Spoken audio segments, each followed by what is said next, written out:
There's a realignment of sorts at the East Baton Rouge Parish School System. The superintendent is here with all the details. Why would Shedeur Sanders fall to the 5th round? Matt Moscona has some thoughts, and we've got a weekend filled with activities. I got the scoopage. Roll it, Kirk.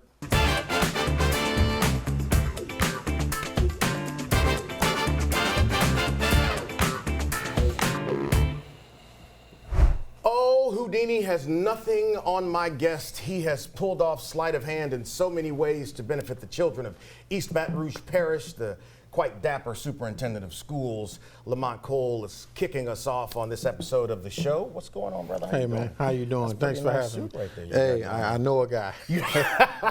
I know that guy. Yeah. Let's get right to it, man. You announced recently your intention to realign the school system, and then you've gone through the process, engaging the community, talking with stakeholders, making them understand why you are doing this. Before we get to the outcome, let's begin by talking about how rare it is to accomplish what you and your team have accomplished. It doesn't happen a whole lot. Yeah, I've been told it doesn't happen a lot. And if at all. It's a true testament to the entire team. Yeah.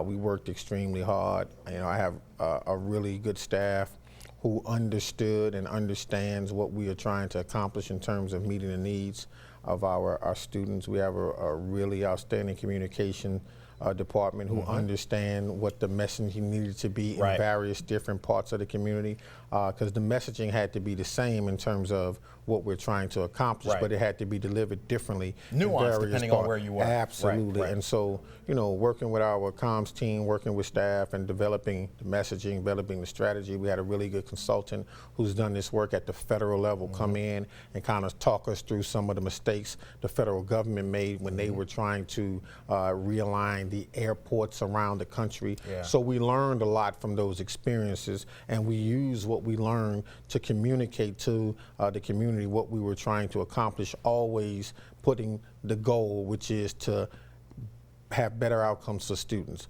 And so as a result of doing that, talking to the community, hearing from them, a lot of times when we see superintendents around the country attempt to do this work, they develop their plan and then go to the community for approval of said plan. Without dialoguing. Without dialoguing with them first. We reversed that.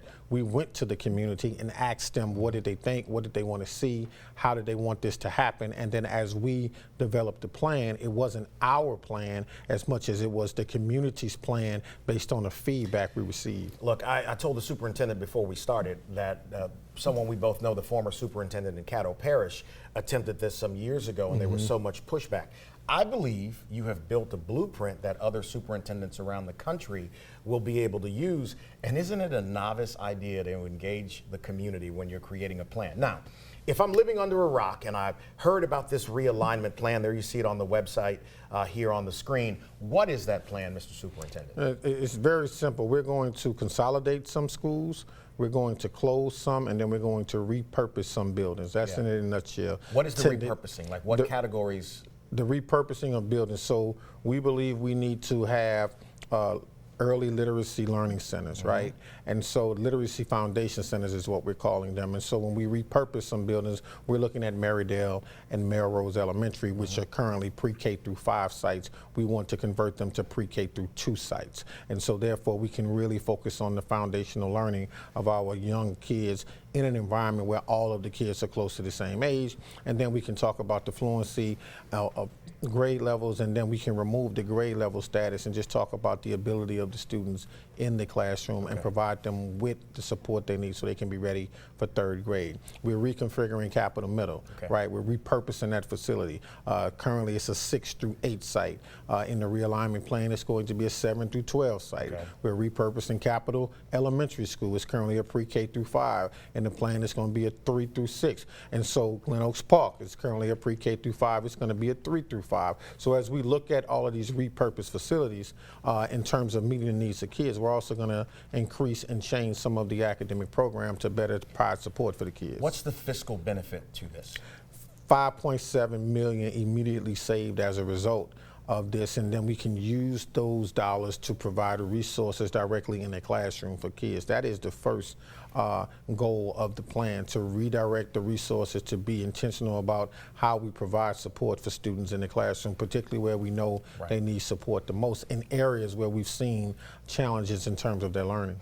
What about your staff capacity? Obviously, you're closing buildings, and you're going to be, I'm sure, reallocating these teachers and support staff to other parts of the district. What does that look like? So on April 27th, which was Sunday, we had about 115 vacancies in our school system as a result of not being able to identify certified teachers in the profession. You know, teachers are leaving the profession. There are vacancies all over the country. We see that. On April 29th, after the board approved the plan, looking at forward, we have the opportunity to be 100% staffed at the start of the school year as a result of the realignment and making sure we are able to place all of the teachers at the impacted schools into position. So we're excited about the possibility of being 100% staffed with the majority of our teachers in the class certified. Okay. And in our foundational learning centers, we're going to have 2 teachers in every class. So we're super excited about that. The superintendent has already agreed to come back in this month to be a guest on the C-Suite when we're going to have a longer time. I got less than a minute, but I'm going to ask you a podcast kind of question. Do you feel like you're living your purpose right now? Because it seems like it, man. 100%. I'm excited, and I want to continue to live my purpose, and I want to encourage you and everybody in the city of Baton Rouge to go out and vote this Saturday. We That's have right. an election this Saturday, and the election this Saturday is going to drastically impact the school system. Yeah. Salaries, funding, Yeah. resources, facilities, and more importantly, how we're able to do this work and continue to support our students. So I hope everybody will get out and vote this Saturday. If you don't vote, you can't complain. That's See you on right. the C-Suite in a few weeks, brother. Yes, sir. Superintendent Lamont Cole killing it at the EBR school system. Very proud of what he's doing. Up next, Shedeur Sanders and a prank phone call. Oh my God. And here's the contact information if you're looking to get on the show to talk about something in the city. There it is. Dina's your way in. Hit her up. Millions of people watched the NFL draft last week, and it was in Green Bay, Wisconsin. But why? The story out of the draft, though, as we can talk about, was the draft status of one Colorado quarterback, Shedeur Sanders, who went from first round, which I didn't think was that likely, to the 5th round. And there's all this speculation as to what happened. Was it collusion? Was it racial? Was it about prime? What was it? I have my opinions, but I want to hear yours first so I can tell you're wrong. Yes, yes, and yes. The NFL colludes. There might have been a racial component. There was certainly a component of prime and all the circus that would follow if teams wanted to indulge there. By the way, I'm devastatingly shocked that I agree with you. Oh, this is no. What is this? The 1st of May or April? Anyway, go if you ahead. want to be right from time to time, you can agree with me. If you want to be wrong all the time, just go live your life. But the NFL has a way You of gave doing a good this. bucket of milk and then you kicked it right over. Go ahead. The NFL does this from time to time. Yeah. But it's odd because you'll see guys, if you want to just talk about the circus effect, Johnny Manziel was a first rounder. Yeah. And everyone knew what was coming along with So that. was Baker Mayfield. Baker Mayfield was the #1 overall pick. Yeah. I was probably higher on Shedeur, the football player, than a lot of people were. Sure. I watched him at Colorado behind an offensive line that was a sieve. He got sacked more than any quarterback in the country in 2023. Never called out his linemen. He had a running game that averaged 300 yards on the season, his 2 years there as a starter, with their leading running back. He did it all himself and took them from 1 win to 4 wins to 9 wins. I'm high on him, but he's got a tough shot in Cleveland now because they had 5 quarterbacks on the roster. And the guy that was the 5th round pick isn't going to get the benefit of the doubt the 3rd round pick, Dylan Gabriel, will, or a guy like Joe Flacco coming in, or the guy they paid $200 million to in Deshaun Watson. So he's got an uphill climb to make that team. Joe Flacco is 83 years old. Still a good quarterback. And this draft cost Shedeur anywhere from $30 to $50 million.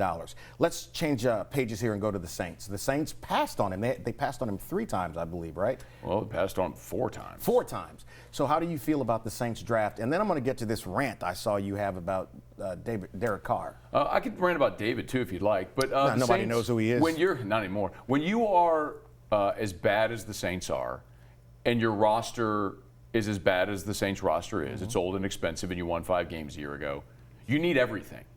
And the only way to improve that roster is to get younger and less expensive. Well, you do that through the draft. They had 9 picks. This is the first time in 10 years the Saints drafted at least 9 players and did not execute a draft day trade. First time since 2015. Mickey Loomis loves to get aggressive, package picks, and move up.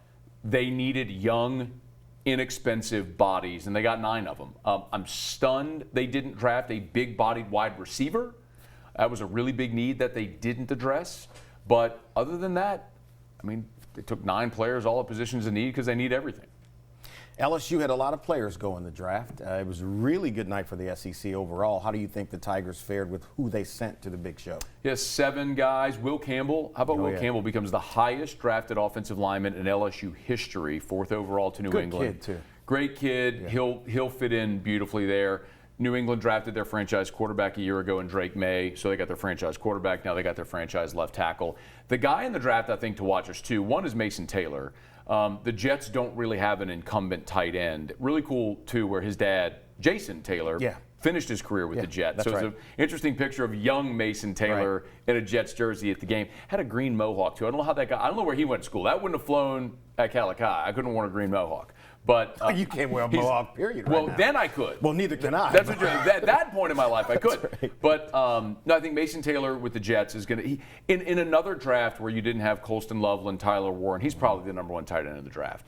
And then Savion Jones went to Denver. Sean Payton traded up to take an LSU guy. They're going to be something special this year. How much time do I have, Alyssa? 30 seconds. What level of insane would you have gone if your son cost you $100,000 by going through your iPad? You can't cuss on this show. I know, that's tough. I can't curse. It'd have been bad. Hiller's in the next segment, and I would have needed him had that happened to me. Brother, check out AFR, and quickly, if you hadn't had a chance, go follow Matt on social media and look up his Derek Carr rant. It really is funny. And listen, here's where you can catch the show. It streams every Friday morning on WAFB.com and on the app, airing Friday night at 7, replaying Saturday at 3. A lot of events are going on this weekend here in Baton Rouge, and this is one of the ones that I'm most excited about. Inspiration Day at Howell Park, the site of the Inspiration Center, set to be done with construction later this year. Lamar Davis is a retired Louisiana State Police superintendent. He is also the chairman of the Inspiration Center Committee. What's happening Saturday at Howell Park? Well, Clay, it's an exciting time. As we've pushed out, we're in the process of building the Inspiration Center. Right. We're in the 3rd phase now. Yeah. We expect to have that Inspiration Center complete by the end of this year. This Saturday is really a day of celebration, but it's a day of bringing our community together with our community organizations, our governmental public safety partners, as well as with our business partners. And that's what our foundation is built upon, partnership and bringing communities together to solve some of the issues we have. What are some of the things people can do when they're out there on Saturday? Well, we got a host of vendors that's coming out. We're going to have everybody from the Baton Rouge Community College. We're also going to have Southern University, as well as some of the other business partners out there in the community organizations. We're going to have home furnishing, but most important to me was those sponsors, those people that stepped up to the plate, our Coca-Cola, Cox Communications, Jeremiah's Italian Ice, as well as our Boys and Girls Club of Metro Louisiana. They have really stepped up. And our police athletically, I cannot say enough about the cooperation, the coordination, and the teamwork. It's been great, man, and you've done a great job. That's a nice shirt that he's the only one who has one of. That's fine. Speaking of shirts, I've got one for our great DA Hiller Moore. Sunday, smoke 'em if you got 'em, brother. Let's talk a little bit about smoking. This is the 11th one. We are very excited about it, but the thing look, live auction, silent auction, a lot of food, live music, good camaraderie, but the most important thing is we are honoring an extremely special person. Yes, this year, every year they're special. Yeah. And this year, fortunately, we have one that's alive, still with us. Yeah. A young man served in the National Guard, was on active duty for 17 years ago, and he was in a Humvee, the lead Humvee, going out to make some supply run. And unfortunately, an IED was set off by a cell phone, and it took his Hummer out and really injured him severely and his crew. and it was all on video by the Humvee behind him. Yeah. And they found a way to keep going because they were being shot at with small gun fire, and they found a way to get it through. He has recovered, still suffering the injuries that he had, and now is just a regular citizen, retired. And making the phone call to him was really emotional because he thought everyone forgot about him. He said, I didn't think anyone knew about what I did or what I went through. And he had to hang up the phone and call me back. He said, is this real? I said, yeah, people respect you for what you did. He said, I was just doing my job. I said, well, it's a big job. It's a big job. So he's going to be there with some of his fellow comrades who served with him overseas. And it's going to be a really good event. Great event. You can see the live auction items and silent auction items we have at smoke'embr.com. This is the 11th one, the 12th year military veteran right here as well. The 12th one that the 12th year since we started. We give 100% of the money to the organizations that support first responders and military veterans. Not a portion of, they get all the money. When you buy a ticket, the money goes directly to them online. If you come to the event and buy a ticket at the door, they take the money. The auction items that are either in live and silent auction, they get the money. It's fantastic. Don Juan Cigar Company, Guaranteed Media, our DA here, Mockler Beverage, our title sponsor, is going to be back again. There's going to be cigars and bourbon tasting and food and Beausoleil Coastal Cuisine in Bocage on Jefferson Highway. Tickets are $100, but like I said, it's a $100 donation to a fantastic cause. So quickly, got less than a minute. I'm going to make Alyssa sweat. Saturday, what time?